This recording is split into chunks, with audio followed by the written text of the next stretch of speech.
Taylor Swift is up to something, and Swifties know it. When Taylor starts dropping digital breadcrumbs, fans don't just notice, they mobilize. And this time, all eyes are on Memorial Day weekend and the 2025 American Music Awards. Here's what went down. Taylor's website suddenly updated. Her shop featured exactly 12 items, discounted by exactly 26%. That would be suspicious enough on its own. But the AMAs?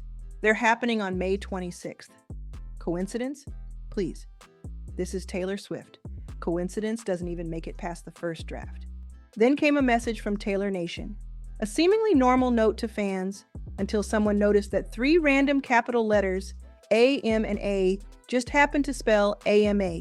Again, not subtle. But then again, subtlety has never been the point. Taylor knows her fans read deeper, so she writes like someone who wants to be decoded. And that's half the fun. Now everyone's trying to figure out what's coming. The theories have narrowed to 2 camps. Either she's dropping Reputation, Taylor's version, or she's about to announce her 12th studio album, TS12. And some fans think she's about to do both. Because of course they do. With Taylor, it's never just a little news. It's an entire global moment with a color palette, a font change, and a secret message hidden in the liner notes. Let's start with Reputation. That album was a turning point, not just musically, but personally. It was born during a time when the media was tearing her apart and the internet was calling her a snake. So she owned it. She made it an aesthetic. She turned Venom into vinyl and walked through the fire in heels. Re-releasing that album now in this moment with everything she's accomplished since, it would be powerful.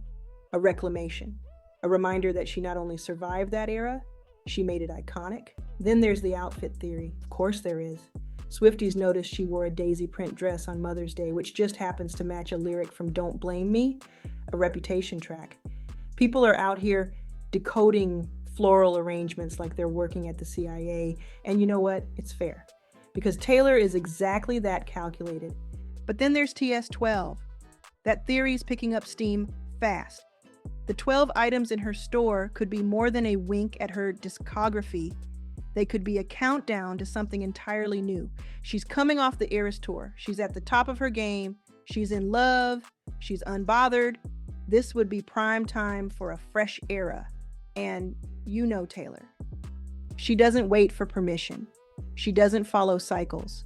If she has something to say, she drops it. And whether it's a surprise album or a planned rollout, the machine kicks in the second she hits post. She's done it before. She'll do it again. The genius of Taylor's promotional style is that she's not just releasing music, she's crafting mythology. Everything means something. Nothing is random. From the fonts to the color palettes to the number of dots in a caption, it's all curated. Fans don't just consume her work, they interact with it, they analyze it, they build entire communities around decoding it. And Taylor, of course, is in on the joke. She knows exactly how much chaos she's creating, and she loves it. She feeds the speculation just enough to make it feel like a puzzle with a real answer. Because she's not just releasing songs, she's building worlds, and we're lucky to live in them for a while. That's about as Taylor-coded as it gets, and let's not forget how rare this moment is. Taylor Swift is one of the few artists who can stop the internet cold with a single post. She doesn't just trend, she takes over. In a media landscape obsessed with constant content, she still manages to make everything feel like an event. That's not just marketing, that's power. And that's earned. Whatever happens on May 26th, it won't be small. Whether it's Reputation, TS12, or both, it's going to spark conversation, crash a few websites, and probably make a lot of other artists rethink their rollout plans. Because when Taylor moves, everyone else adjusts. She knows how to create anticipation and then exceed it. She gives us what we didn't know we needed. Well, we'll be screaming, respectfully, in all caps, and then pressing play again and again and again. Because Taylor Swift doesn't just release music. She makes memories. And May 26th is already feeling like one of them.